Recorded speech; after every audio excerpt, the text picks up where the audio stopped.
Менің арнама қош келдіңіз. Арнаға тіркеліп, лүпіл баса кетіңіз. Елжан әңгіме, авторы Зейнел Жекейұлы. Жат болып кеткен. Жат болып. Жат болмағанда қайтеді бұл бәт шығар.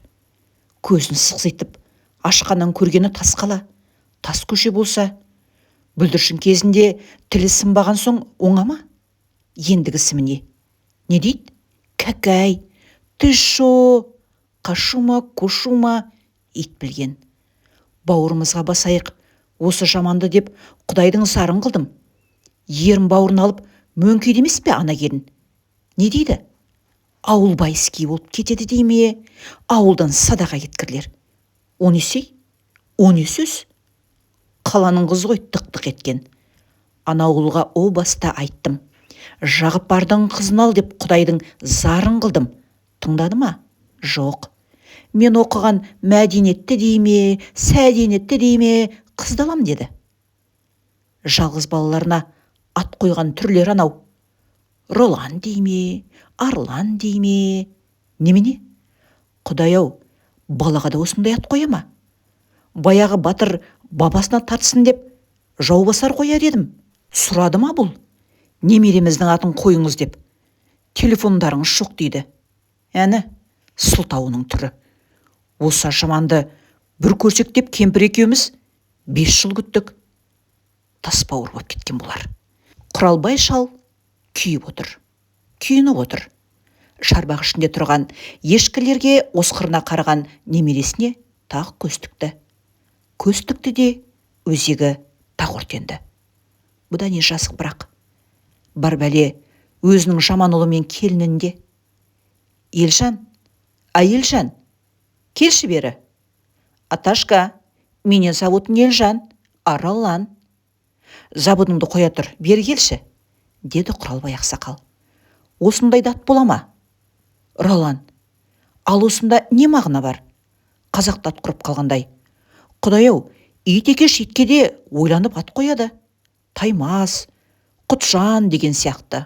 Кішкене немересін бауырына басты. Маңдайынан иіскеді. Періште ғой бұл. Мұнда не жақсық бар?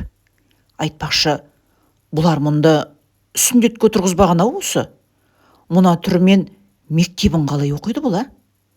Ойбай-ау, ауылдағы неміс Карлдың балалары түгіл немерелері қазақша ағып тұр.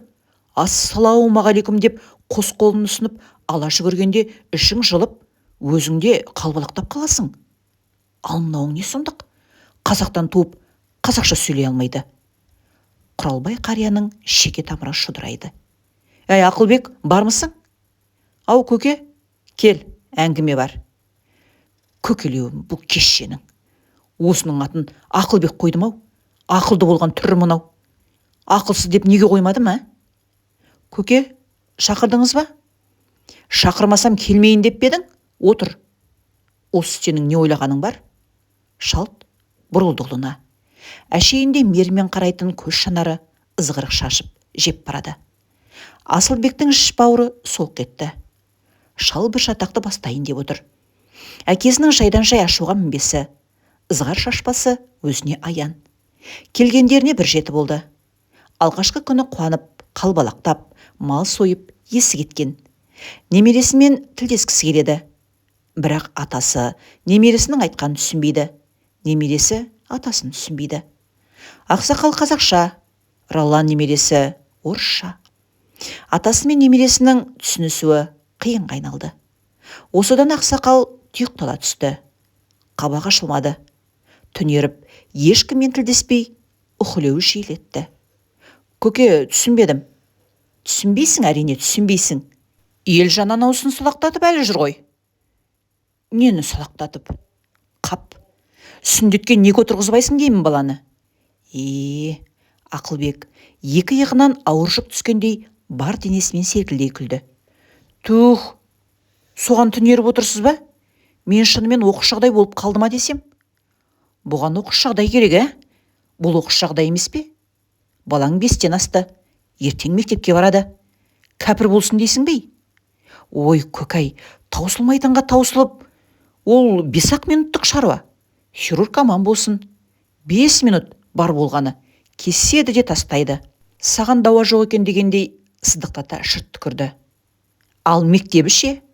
Мектебі? Мектебі не болмақ? Не болушы еді? Шырт киіндіріп, мектебіне апарсақ болды емес пе? Сен не болып кеткенсің өзің? Кесеміз де тастаймыз, апарсақ болды. Бұл адам емес пе? Баланың болашағы дегенге ана қауашағың жетпей тұр ма? Неге жетпесін? Деп Ақылбек аздап шамданғандай болды.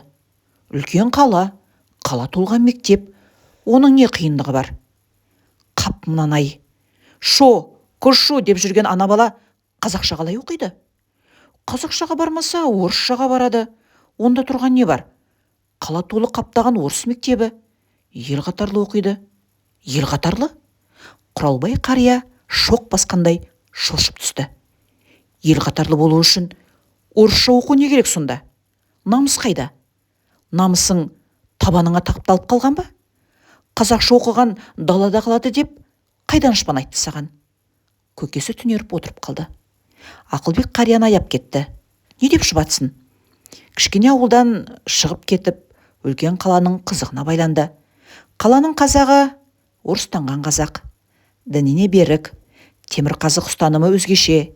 Арын, намысын бұғауға түсірмей, таятын жерде таймай, сүрінетін тұста сүрінбей, қасқайып жүргендер үркердей шоғыр.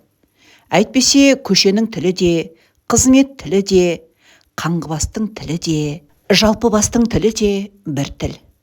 Ауладағы қалың бала өзге тілде сөйлейді. Ортаның тілі өзге тіл. Ролан сол ортадан бөлініп қайда барады? Оны қойшы. Қаланың жетістегі кемпірі жетектеген немерелермен орысша сөйлеседі. Апай, мұныңыз қалай деп көр. Асығып тұрса да жарты сағат саған ақыл үйретеді. Өзің оқымаған бала екенсің деуді ұмытпайды. Кругозорың таяз дегенді лақ еткізгені бар бір шиқан тіл кемпірдің. Біз болсақ үлкен қызмет істеген адамбыз, біліп қой бала, деп сұқ саусағын бұлтқа шаншиды. Көкесі соларды көрсе қайтер еді, жүрегі тоқтап қалар еді. Тыңда, деді әлден уақыттан соң әкесі қажыған үнмен. Орысша мектеп деп тілін қышмасын. Бұл бір. Бала мектепке барғанша кемпір екеуміздің шанымызда қалады. Бұл екі. Молланы шақыртып, өзім сүндетке тұрғызам. Сабағына өзім дайындаймын. Келер жылы осы уақытта мектебіне барарда алып қайтасың. Алып қайтасың да тек қазақ мектебіне бересің. Ұқтың ба? Ролан. Құдай-ау, сондай дат бола ма? Ел жан деп жазғызасың қағазына. Сүндетке отырғызғаныңыз дұрысақ делік.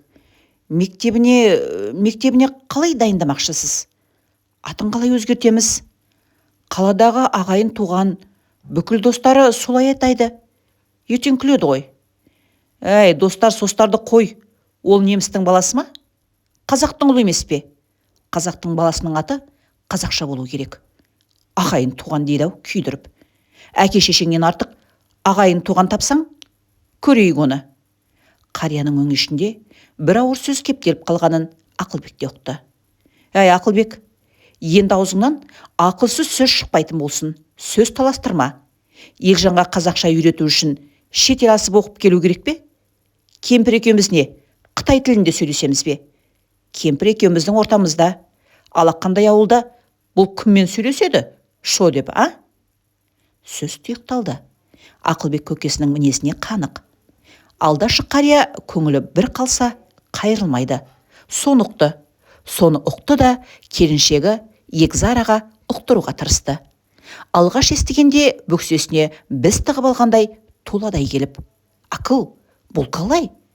Балаңды ақылсыз болып өстін дейсің бе? Орысшада перспектива бар. Қызмет істейді, өсиет. Сен образованный человек. Ауылдың шел кемпірлерінің сөзіне еріп. Илжан, атын өзгертеміз. Сұмдық.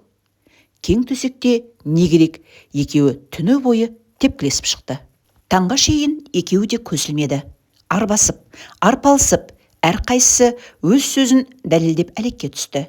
Таң құлан ектене атқан кезде Егзара екі көзге ерік берді. Ақылбегін қалай да көндіру керек.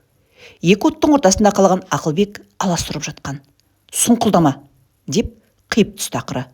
Егзера Ақылбектің қайтпасын түсінді де кеткісі келді тезірек. Ақыл, қайтайықшы, мына сиырдың навозы басымды ауыртты, давление қызыл шкалада тұр. Сенбесең ұсташы басымды, деп келесі күні Егзара басын таңып жатып алды. Бұл бунттың басы, бунт емес, бәленің басы екенін Ақылбек те түсінді. Қайту керек. Бәленің үлкені бас көтермей тұрып, қайту керек. Ашуланған әйел, ашынған ара. Өзің қойшы, қарттардың не жасығы бар? Зәрә қарағым, ренжімей аттан, деді ақ қыз әже қос бүйірі шермейіп кеткен қара сөмкенің аузын жаба алмай әбігерге түсіп жатып. Шал екеумізде қанша ғұмыр қалды дейсің? Елжаным үйде қалады деп жаны қалмай жалпылдап жүр анатаң. 1 жыл болса да маңдайынан иіскеп жүрейік. Мынау соғым еді. Құда мен құдағи ауыз дейсін. Көрші қолаң бар, ауылдан келді дейді. Мынау құртмайың, дастарханға қоярсың. Құралбай ақсақал тіс жармады. Тіс жарсам, тағы бірдеңені бүлдіріп алармын деп қорықты. Ұлын аяды. Бұларды аяп, бәріне көніп барады. Көке, бір жеті демалдық. Қалада да шаруа бар, деп көңілдерін шұбатып қояды. Келін жаман адам емес, ақ көңіл. Тек қаланың қызы ғой, қаланың.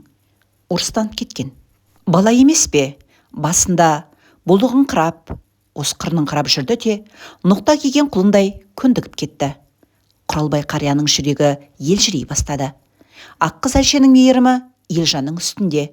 Аташка, апашкасына мәз, бұған да шүкір. Ауыл тіршілігі кішкене немересінің жүрегін қытықтап, санасына сіңей берсін деген оймен Елжанын қайда бармады Құралбай қарт.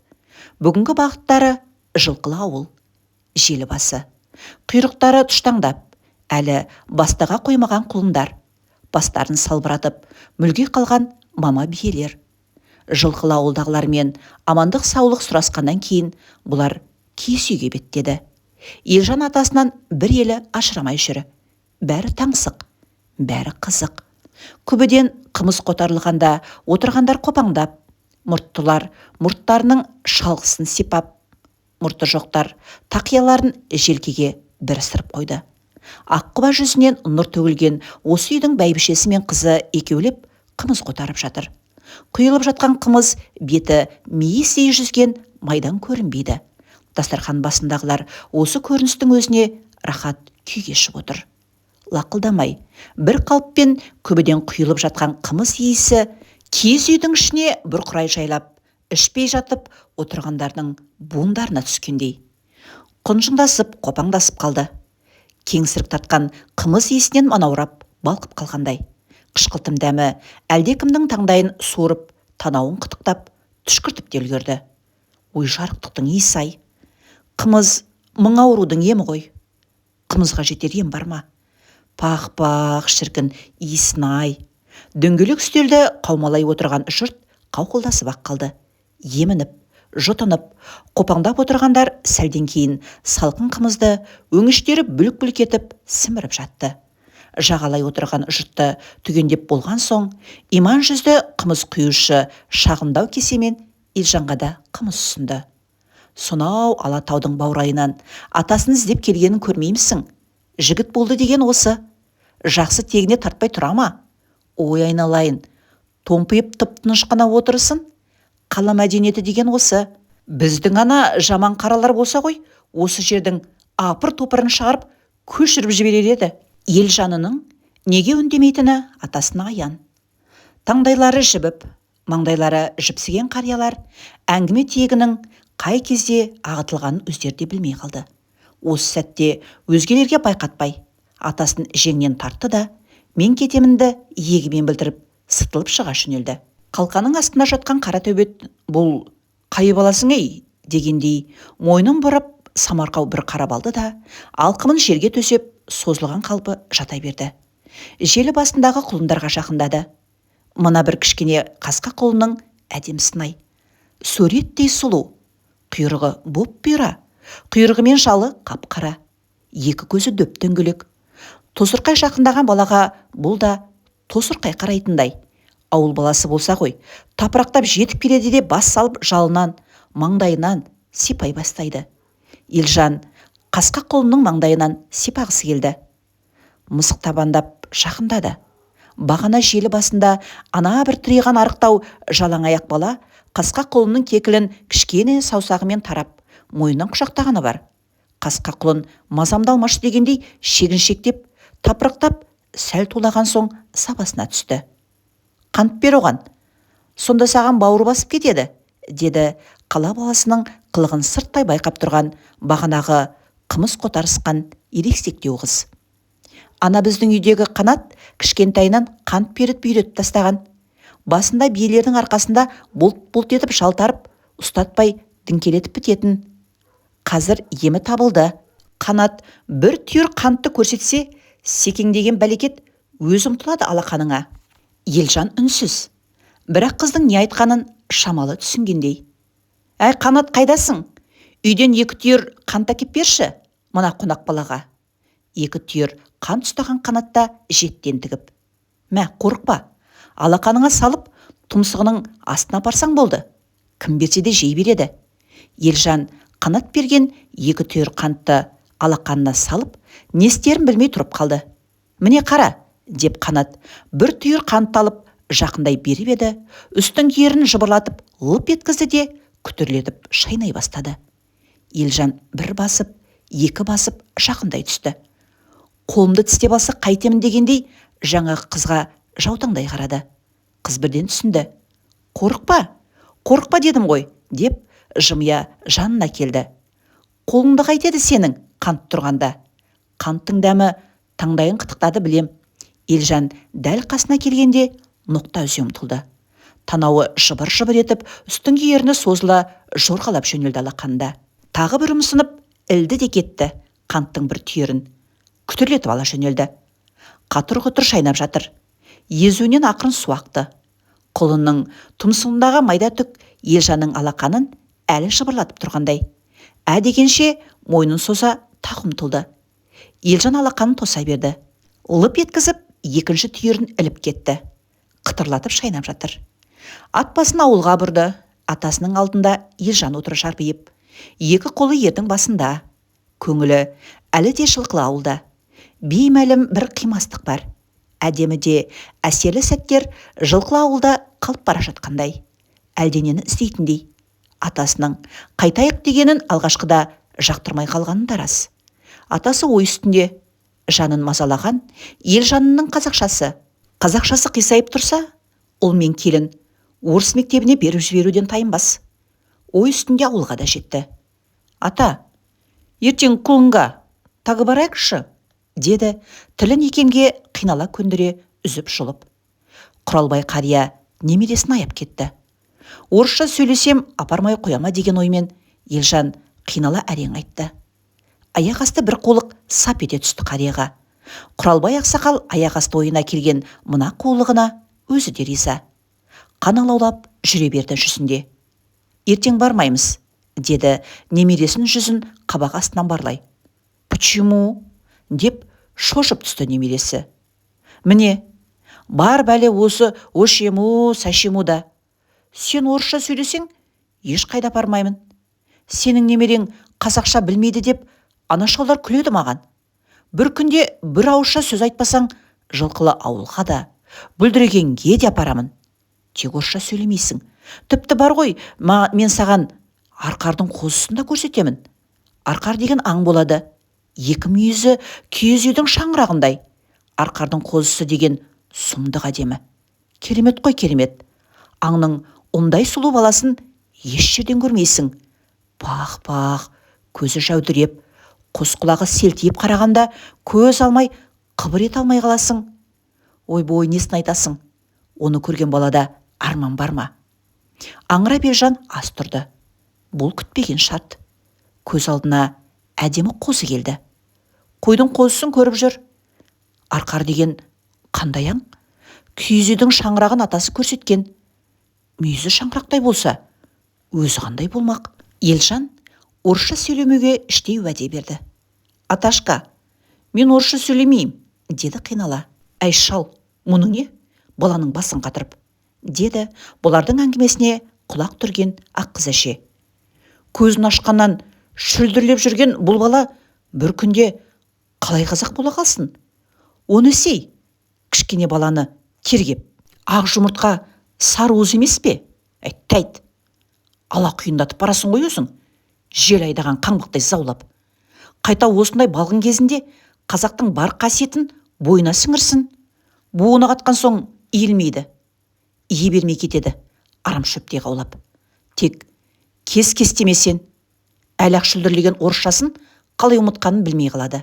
Бір жыл деген не тәйірі, құйрығы жылт етті де жоғалды. Өлмеген құлға келер жаз, уылжи, балбырап көктем шықты. Қасқа құлын әдемі жабағы болып ата, сауыры жылт-жылт етеді, деп сөйледі Елжаны бұл күні. Тілі жатық. Құралбай қарттың бауыры балқиды мұндайда. Тәубә дейді іштей.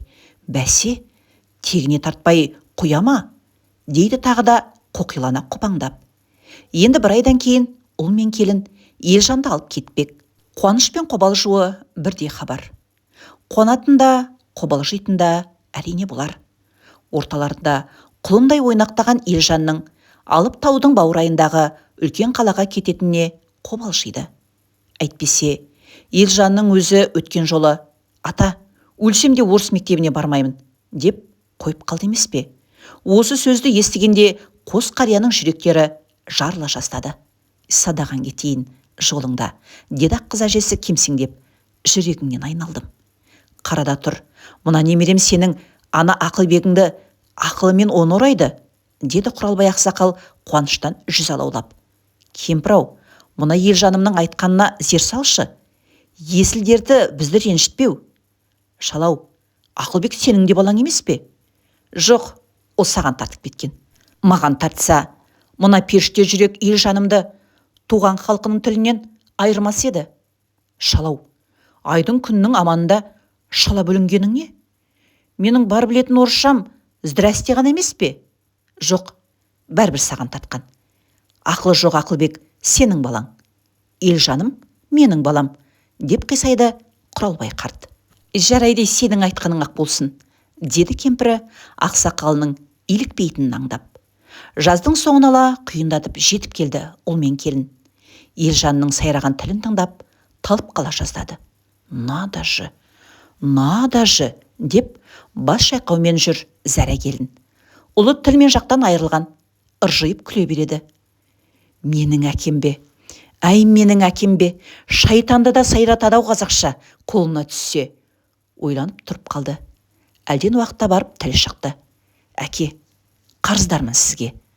Таңданыстан еш жей алмай тұрмын. Қалай таза сөйлейді қазақша?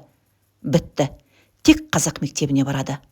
Онсыз да мәңгүрт қазақтар толып жүр қалада. Шіркін-ай, сол мәңгүрт қазақтарды сіздің қолыңызға берсе ғой.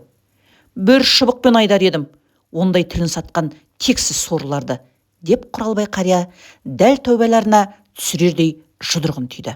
Екі қарт таң құлан ектене тұрып алды. Ақылбегі мен Зәрә келін бүгін қайтады. Жүректерін елшіреткен, жан жүйесін еміренткен, көңілдерін тербеткен Елжандары алыс жолға аттанады. Әдеттен тыс ерте тұрған Елжанын Аралбай қария өзіне шақырды. Емірене иіскеп ұзақ отырды. Балам, қазақтың тереңге тамыр тартқан бар қасиеті ауылда, деді үлкен адаммен сырласқандай мұнартқан көк жиекке көзін тігіп. Даусы тарғылданып шықты. Ауылды ұмытпа, сабағыңды жақсы оқы. Мыжырайған мына атаң мен әжеңді ұмытпа. Жыл сайын келіп тұр. Елді есіңнен шығарма, еліңді, жеріңді сүй.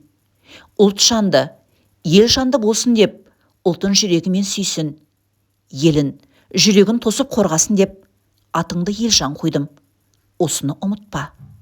Қара жолдың шаңын бұрқыратқан жеңіл мәшіне, қара ноқат болып, бұлдырай, қара үзгенше, тұманды жанарларын сабақтап тұра берді екеуі. Әңгіменің соңы. Құрметті тыңдарман, арнаға тіркеліп, лүпіл баса кетуді де ұмытпаңыз.